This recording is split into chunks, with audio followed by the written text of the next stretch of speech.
Selamat pagi Bapak Ibu, saudara-saudara yang dikasihi oleh Tuhan, Shalom dan salam sukacita untuk kita sekalian. Terpujilah Tuhan, pagi ini kita bersyukur kita berjumpa kembali dalam program Renungan Harian GKPO Halim Perdana Kusuma. Sebelum kita memulai kegiatan hari ini, saya mengajak Bapak Ibu Saudara untuk menyisihkan waktu sejenak untuk membaca merenungkan kebenaran firman Tuhan. Mari kita awali dengan doa. Ya Tuhan, kami bersyukur pagi ini kalau kami boleh ada semua karena kemurahan-Mu. Sebelum kami memulai kegiatan ini ya Bapak, kami mohon Engkau hadir bersama dengan kami pagi ini. Kami rindu membaca, merenungkan firman-Mu. Ya Roh Kudus berbicara bagi kami siap untuk menerima sabda-Mu. Dalam nama Yesus kami berdoa. Amin. 2 Samuel pasal 1 ayat 1 sampai 27. Namun saat ini saya membaca bagian ayat 26 bagi kita. Hatiku berduka karena engkau, Yonatan saudaraku. Betapa menyenangkannya engkau bagiku. Cintamu lebih menakjubkan bagiku daripada cinta perempuan. Tema renungan bagi kita pagi ini adalah kasih persaudaraan yang tulus. Saudara-saudara, kalau kita melihat konteks dari 2 Samuel pasal 1 ini, kita mendapatkan gambaran bahwa Daud menerima kabar kematian Saul, raja pertama Israel, bersama dengan anaknya Yonatan. Saul dan anaknya Yonatan tewas dalam pertempuran melawan orang Filistin di Gunung Gilboa. Pasukan Israel ketika itu terpukul mundur dan Saul terluka parah oleh panah musuh. Menyadari dirinya akan segera ditangkap dan dipermalukan di hadapan musuh-musuhnya, Saul meminta pembawa senjatanya untuk membunuhnya. Namun ketika orang itu menolak karena takut, Saul akhirnya menjatuhkan dirinya ke atas pedangnya sendiri.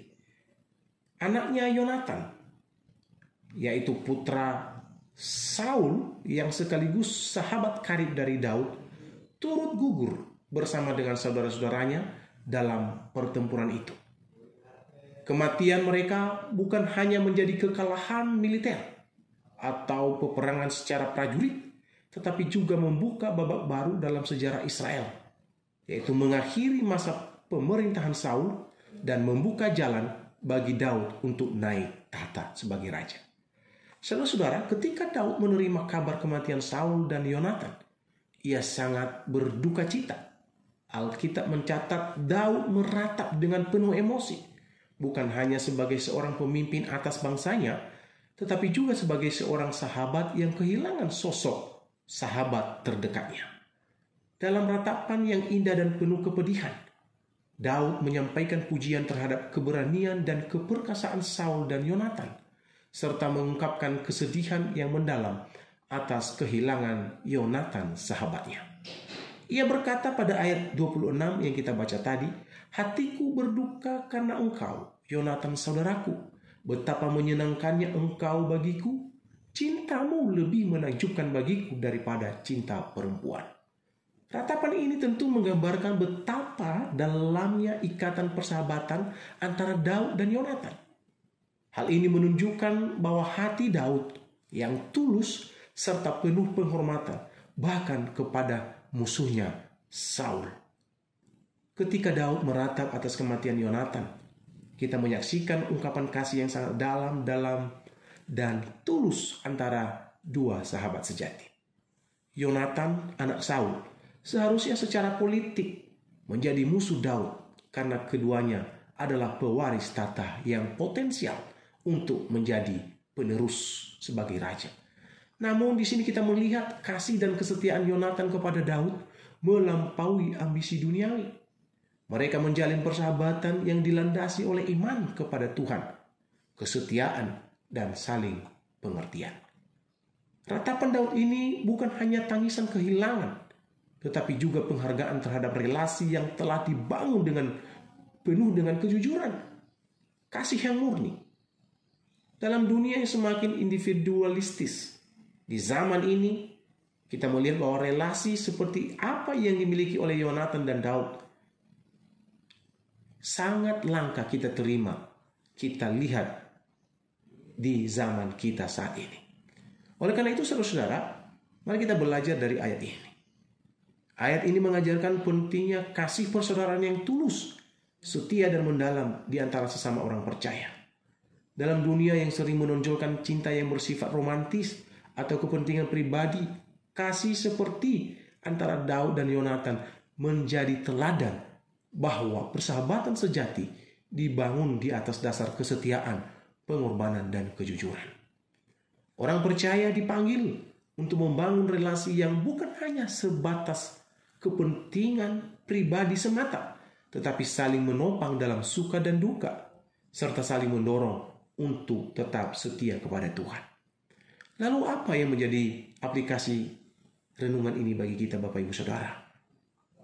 Renungan ini mengajak kita tentunya untuk menilai kembali hubungan kita dengan sesama. Apakah kita menjalin persahabatan hanya karena kebutuhan dan kenyamanan, ataukah kita sungguh-sungguh hadir untuk saling menopang, mendoakan, dan membangun satu sama lain dalam kasih Kristus? Kita dipanggil untuk membangun relasi yang tulus, setia, dan saling menguatkan, bukan hanya di saat senang, tetapi juga di saat sulit.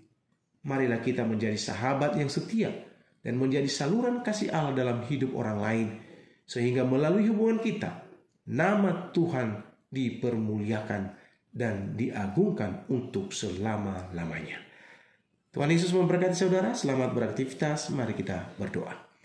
Terima kasih Tuhan untuk firman-Mu yang singkat dan sederhana pagi ini kami dengar.